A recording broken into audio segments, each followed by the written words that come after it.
Yo, what's up mga tropa peeps? Welcome back to my vlog at magandang araw po sa inyong lahat. Nako, happy June 1 sa ating mga tropa peeps. At ngayon po, nako, ito ang breaking news ngayong umaga na ito. At ayon po sa isang senador, naku, mukhang magkakapalitan na talaga ng liderato sa Senado. At maaring itong si Alan Petrang Caballo, Cayetano Boy 10K ay ang maging pinakamaigsi ang pamamahala bilang Senate President sa kasaysayan ng Senado ng Pilipinas. At ito po yung balita, pakinggan po ninyo. Senador Raffy Tulfo. Senador Tulfo, magandang umaga po. Magandang umaga, Igan, at salamat sa pag-imbita. Ano po asahan ng publiko sa sesyon ng Senado ngayong araw? Yun si Igan anticipated naman namin na itong majority mukhang gagawa na naman ng maniobra. Pero ready naman kami for any eventuality. Kung ano man na meron silang binabalak, alam naman namin siguro ang move na gagawin namin para hindi kami ma-checkmate. Opo. Nabanggit ni Senate President Alan Peter Cayetano na wala naman daw tyranny of the majority. Meron daw tyranny Raffy. Tira ko, sila ang may tira kasi gusto nilang babaguhin yung rules na wala sa tama. Kaya maliwanag naman na sa rules na bago mangyari yung pag-amenda at para ma-accommodate lang online bumoto ang mga absent na senador, merong kailangan dinadaanan na kung tawagin natin due process, which is kailan pagdidebatihan mo na yun sa floor. At saka ito pa, yung Monday kasi nung kumaalala nyo, nag-motion na si Marcoleta na magkakaroon ng change of rules. Opo. Diba? And then, at that time, presiding officer si Loren. Ang ginawa ni Loren, inirefer yun sa, which is tama lang, sa Committee on Rules. Hindi pa nag-convene yung Committee on Rules. So, wala pang Committee on Rules. Exactly, hindi pa nakukumbin, hindi pa nabubuo. So dapat ang ginawa ni Marcoleta nung araw na yon, dapat winido niya muna yung kanyang motion at nag-motion siya ng panibago. So in that way, meron namang Rule 51 na kahit na hindi pa nag-convene yung Committee on Rules, exception yon. Pero dapat mag-antay siya another day para pagdebatehan muna yung kanyang bagong motion. Okay. So the following day, saka pa lamang pwede magkaroon ng dividing the house para magkaroon ng botohan. So ang nangyari, ayaw na kaming pagsasalitain pa, gusto talagang i-railroad, kaya nag-walkout kami. Pero mamaya ba mauulit yan o mas bukas na kayo sa debate? Yun dapat talaga, Igan, ang tamang proseso. Kapag halimbawa, nag-motion ulit siya na para payagan na magkaroon ng botohan online, gagamitin niya yung Rule 51, pwede naman yon. Kaya lang, dapat doon naman sa patakaran, sa rule, mag-antay siya ng another day kasi dapat pagdebatehan namin the whole day today. Kung sakali yun ang tatahakin niyang landas, we have to debate on it. Kaso, pag halimbawa, hindi na naman nila susundin yung patakaran na yan, mag-uukot ulit kami.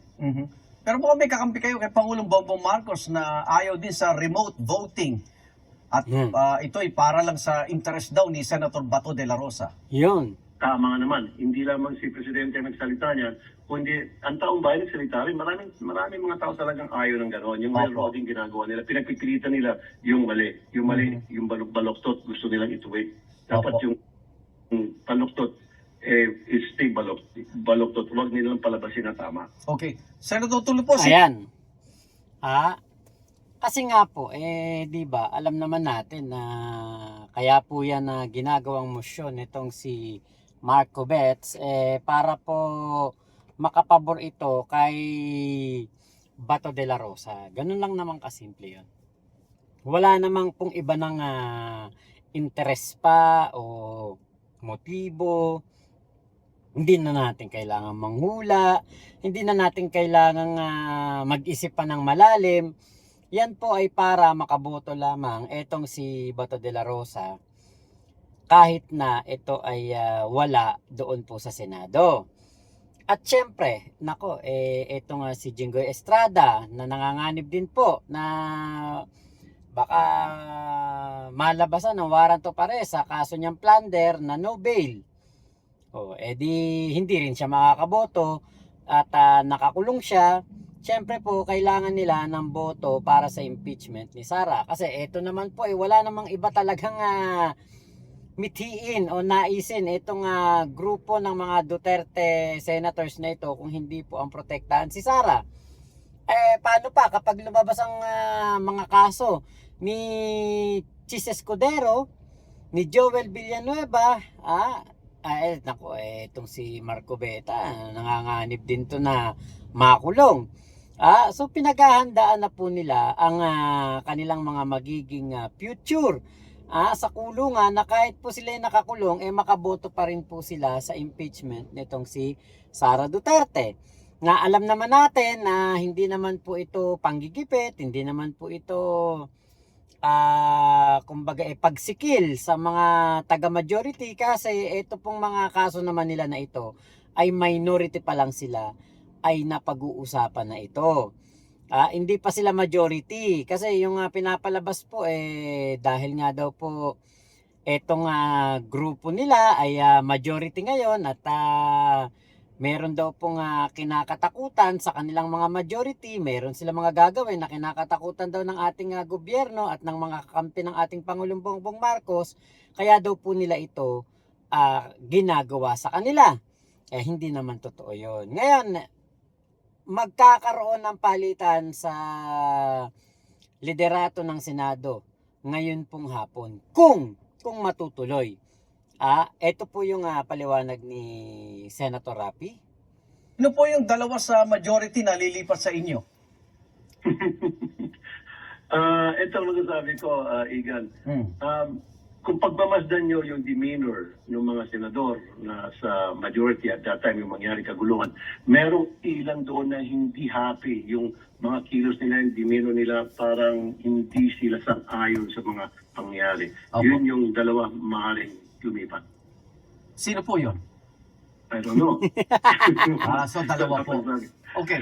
Pero buwang suporta ng minorya na gawing Senate President si Senator Sherwin Gatchalian, Senador. Yun ang napag-usapan. Yun ang pag-uusapan ng minorya, na isang boses lang naman kami kung sino yung napag-agrihan namin na maging Senate President. Yun talaga. Right now, talagang si Wing Gatchalian ang gusto ng lahat na maging SP. So, masasabi natin na itong posisyon ni Senador Alan Peter Cayetano, hindi man ngayon, talaga pong aalisin ng Senado sa kanya. Of Ayan. course, manipis Diba? Ngayon, si Bato, hindi na pumapasok. Merong isa na arresto, ulit nakapag-bail. I don't know, ano pa yung mga susunod na mangyari. Sobrang nipis nila. So there's the big possibility na mapapalitan siya sooner or later. Okay, so apektado ba nito ito? Ayan, sooner or later ay mapapalitan daw po itong si Alan Petra Caballo, Cayetano, Boy 10K. Ang daming tawag kay Alan Peter Alam niyo, sa totoo lang, kung maayos lang naman na Senate President si Alan Peter Cayetano, siguro kahit na siya po ay DDS senator, Duterte senator, hindi siya papalitan kung maayos lang siya. Kaya lang kasi pinapakita kasi nitong si Alan Petra Caballo na hindi po siya naglilingkod sa taong bayan. Siya ay naglilingkod para kay Sara Duterte. Ang dati niyang amoy si Digong. Ngayon, kailangan niyang maging tagapagtanggol ni Sara, kasi nga po, kung hindi naman niya ito ipagtatanggol, paano na lang sila? 'Di ba? At tingin ko magagalit talaga si Digong dito kay Alan Petrang Caballo, kasi nga po hindi niya nagawa ang kanyang kumbaga trabaho pa, o kaya nga kanyang obligasyon para ipagtanggol ang anak ni Digong. Yung sinasabi po na dalawang senador na maaring lumipat, may hula ako. Hula ko ay si Chis Escudero yung isa. Dahil ako'y naniniwala naman na kahit papaano si Chis Escudero ay kaibigan to ng first couple. At naliligaw lang to ng landas, alam niyo po kung bakit. Kasi sa pangarap din sa politika, malaki po ang mithiin nito na maging vice-presidente ni Sara Duterte. Kasi nga po, di ba, nagsalita yan, privilege speech niya. Binanatan niya ng binanatan si House Speaker Martin Romualdez. Ano yun? Nandun sa likod si Sara Duterte, di ba? Para siya nag-audition. Oh. Maraming nag-audition para maging vice president ni Sara Duterte. At isa na dyan si Chis Escudero. Kaya niya nagawa yan na kumampe dito kila Alan Petrang Caballo kasi nga po yun ang sumisira po talaga sa mga magagaling na politiko, ang paghahangad sa mas mataas na pwesto, at yun ang sumira dito kay Chis Escudero. Tapos etong isa po na maaring lumipat o maaring maging kakampi ng minorya at eventually ay mapalitan na itong si Alan Petrang Caballo ay si Loren Legarda.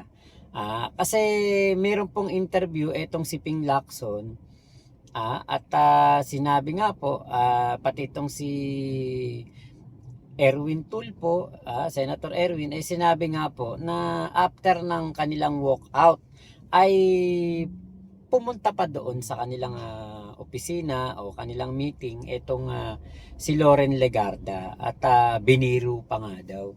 Sumama ka na kasi sa amin, yun daw ang sabi. Tapos sabi, no, meron pa kasi kung kailangang ayusin, tapusin. So yan yung mga dalawa na tingin ko na pwedeng lumipat talaga. At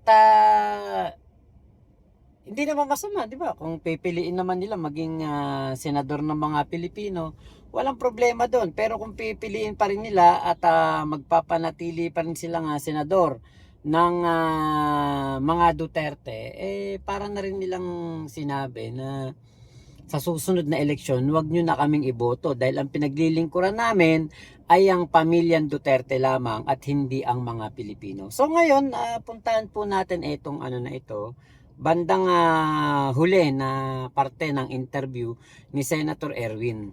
Palamang ng pag-uusap kung Ni Senator Rapi pala.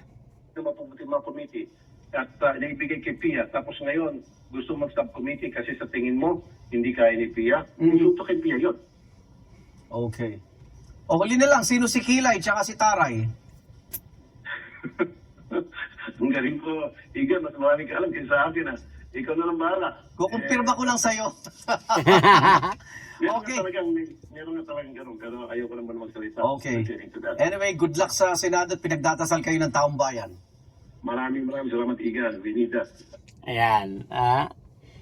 Naku, ipagdasal nyo talaga ngayon. Ngayong Lunes na ito, mapalitan na yang si Alan Petrang Caballo. At malagay siya sa siguro pang Guinness Book of World Records to na pinakamaikli na naging Senate President sa kasaysayan ng isang bansa, ng Senado, itong si Alan Petrang Caballo. Si Kilay at si Taray, alam ko talaga, Kilay, Chis Escudero yan. Yung mataray, sino ba lagi nagtataray? Hindi naman Camille Villar. Si Amy Marcos nagtataray, pero OA naman kasi si Amy. At ang pagtataray ni Amy ay hindi purong taray, may halong kasinungalingan at halong pagpapanggap. Dito naman sa kay Pia Cayetano, hindi naman mataray yan, di ba?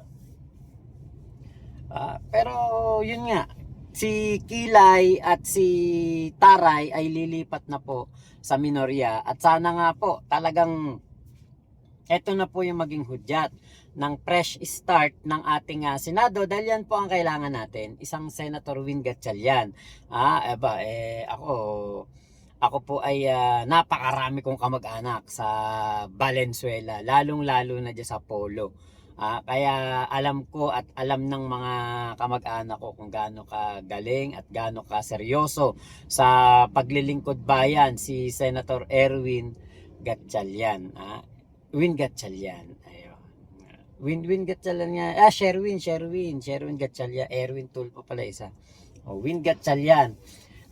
Sana nga talaga mapalitan na yan si Alan Petrang Caballo Cayetano dahil wala naman po ibang gustong gawin niya kung hindi linisin ng pangalan ni Sara Duterte at yung kanyang mga kaalyado at kakampi, mga kanyang mga tropa pips sa Senado ay mawala ang mga kaso sa flood control scam. Ayan ang abangan natin sa mga susunod po na tagpo na ito. Mamayang hapon, ako alas 3. Sana talaga magkaroon ng panibagong kudeta for good, di ba? For good at for fresh start ng Senado. Yan po ang kailangan natin. Ang pagbabago para sa tunay na pagbabago. Hindi yung pagbabago ng liderato para isalba si Sara. So yun lamang po, maraming salamat sa pagsama nyo dito sa aking vlog na ito. Ingat po kayo, nasan mapanig kayo ng mundo mo mga chup-chup. Love you, God bless us all Pilipinas. God first, salamat po.